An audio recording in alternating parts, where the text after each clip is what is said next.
Acoustic Epica, nuff said. I couldn't agree more. I'm excited to hear it. Let's hit it.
Unreal.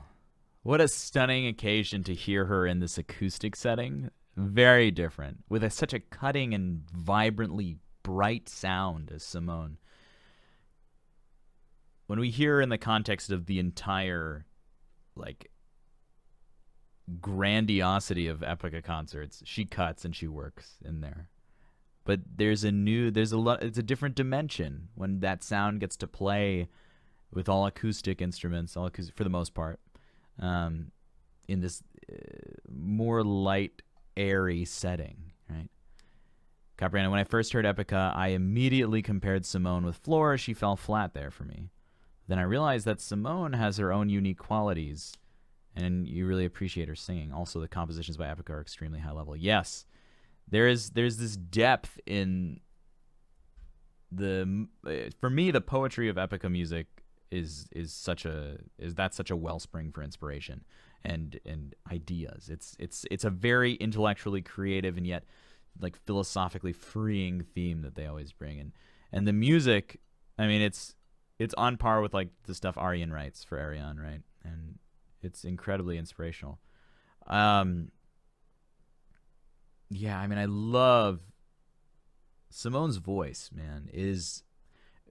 You can see it so clearly here. It's a studio recording, but you can see it and hear it because of the acoustic setting, that it's not, she's not being muffled, or she's not muffled, but you're not losing any of the dimensionality of her voice to louder instruments. Just watch as she sings how clean and concise her resonance is. She doesn't have to work to create any type of more cutting resonance, any type of format to get through in the mix, right? And look how easy she brings that. All in the teeth, all free and open and in the mass. No compromises. Sweetness. Clean sweetness in everything she sings.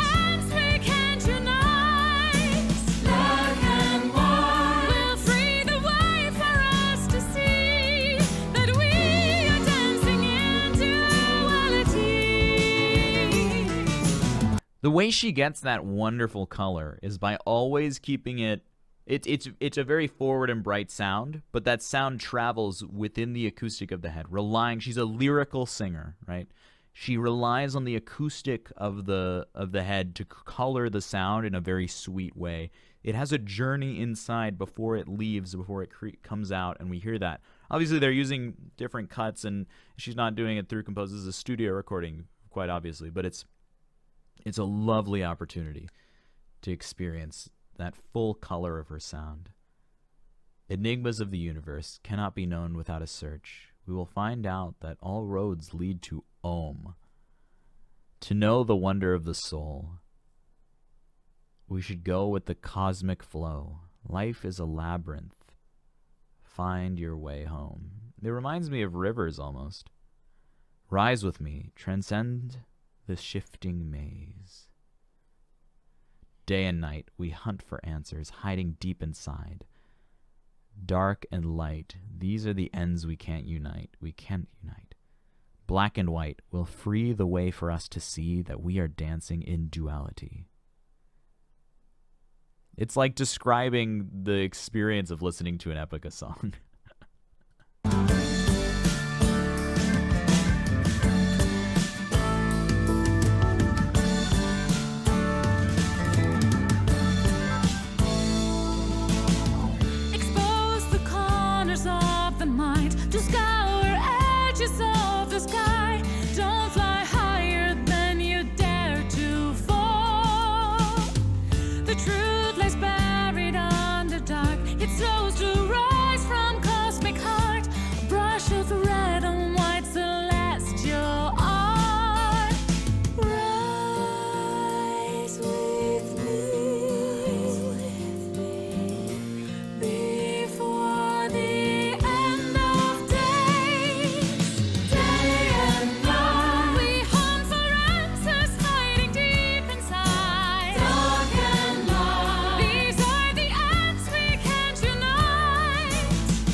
So it's interesting, Cabrera, that you bring up that comparison between her and Floor, because they both bring so much to very similar overall styles of music, similar themes, similar storytelling. But one thing Simone does that is really, really iconic and very uniquely stylistic to her is that everything, while she creates different timbres, is so cleanly and serenely packed into that sweetness that I described earlier. So even when she pulls the sound back and goes into a more whispery sound, she never loses that timbre that gives her this authoritative, almost angelic narrative style in these songs, because she sings with so much like philosophical grandeur. She sings texts of so much philosophical grandeur and like deep diving questions into the legitimacy of humanity and existence, that she assumes this narrative position, this authoritarian position in the way that she sings. And you have to listen because of the clarity she brings, the clarity of tone, the clarity of diction. There's, the way Floor sings is very much like very human in its root. But Simone has this, and I don't want this to seem like in a spiritual sense, but she has almost this angelic quality. It's like supra-human. But maybe that's also because of I'm comparing it, I'm putting it next to all of the high, ideas that are brought to light in these songs. If I was taught anything in my childhood, is that those who whisper lie, those who lie steal, those who steal go to prison, and those who go to prison have their lives ruined and are thrown out of society. So never whisper. But yeah, clarity of purpose. That's what you get in her singing. And Epica is it's purpose driven for the purpose of expanding the possibility of thought. It almost feels like, you go down this philosophical rabbit hole if you really dig deep into the lyrics of this music. And in that sense, she is that authority figure that guides you down that rabbit hole every time. And it's a thrilling experience. Clarity.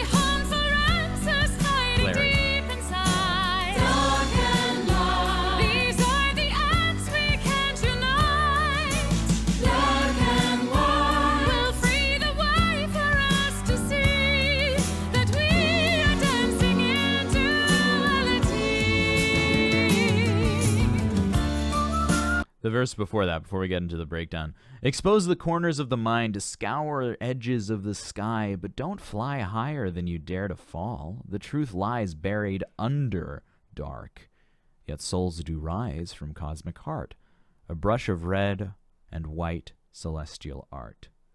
That's us. We're the brush of red and white, blood and flesh, in the middle of the sky and the buried dark. I always feel like Epica is better than most bands at making you think, while also not sounding boring. Yeah, right. The style, and especially when you hear it acoustically, is very like medieval. Like it's very Renaissance-esque if you listen to the style, which indicates, you know, the troubadours and the older style of music, which was all about exploring. They're telling stories, but also exploring, you know, the nuance of the human condition, right? And at the time, that was something that was never really done in music. And I'm talking about, like, you know, 1100 AD or whatever. Before that, all music for the most part was like church music, or, you know, ritual music. But I think that compositional homage is really, really fantastic. This is, yeah, I love this setting for her voice. What Epica does is mostly tackle the real world issues in their songs. But a lot of them, yeah. It's more thought provoking than narrative, which interestingly conflicts with the notion of epic, because the idea of epic is a story, yeah, where the nature was derived. But in a way, they are tackling the story of existence, of philosophical existence, right? So it's like the next dimension of an epic, right? Not in the Greek sense of the Greek epics, but in a sense in itself, it is the human epic. Yes, epic stories were told by singing troubadours. I love, this is amazing whistling, by the way. Is he the whistler? So good. I need to give credit to the whistler. I need to figure out who that is. And in a journey to be made, another ego is at stake. Revelation for the soul tonight. Rise with me before the light decays. Wither, do not. We hunt for answers hiding deep inside. Dark and light. These are the ends we can't unite. Black and white. Reveal the path we can ascend.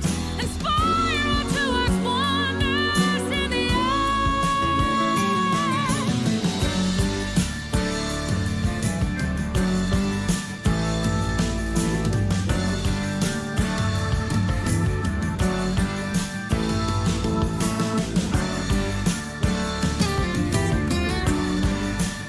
Now we're breaking it down, man. This is sick.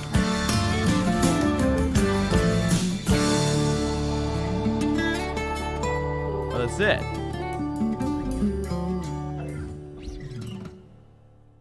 I love this. Okay, I need to go back to this last component of her singing.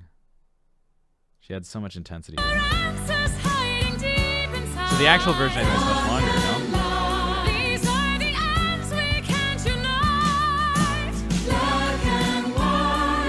Reveal the path we can ascend. Inspire towards wonders in the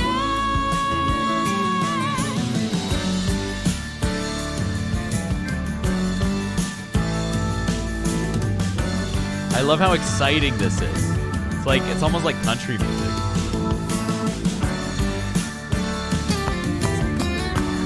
Oh.